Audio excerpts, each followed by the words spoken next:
Baba ina wuni? Lahiya lau. Wai kun dan ta dura uwa ban raba ka da zuwa kofar gida ba. Ɗayan macata da kuwa kuna zuwa kuna dan mana ɗaya. Ba in ƙara ganin ka kofar gidan ga. Kuma kai ran ɗaya kana jiƙaƙƙe na kore ka gidan ga ba ɗaya ba biyu ba ba uku ba hudu ba amma ka ƙi zuwa dan ɗaya kana jiƙaƙƙe. Ba ni son ka ba ni son ganin ka kofar gidan ga. Dan haka ba ka ƙara zuwa kofar gidan ga. Ba don Allah ka yi hankuri. Hankuri. Ni za ka ce mu hankuri. In ta hato gidan ga bala'in gabas bala'in yamma bala'in kudu ya faɗo man ba na yadda na nan da Allah ba na yadda ba ta ƙara hitowa gidan ga wurin ka dan iskan banza. To baba don Allah a yi hankuri da Allah ga wayan ga a sha ruwa.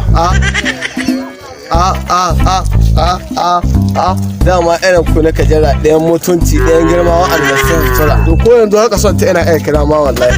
Ko yanzu haka son ta bari in kira ma ita. A'a baba da wuri ka sa yaro ya kira ta. Allah mi. Taho. Kirawo man Bayrat. Ka ce mama ta ce ba ta taho. Ba ta zuwa? To ka koma ka ce na suke ta saki 15. Ba ni iyawa da ɗaya talakawa tana sa man hawan jini. Ina kusa ma mutuwa na suke ta saki 15.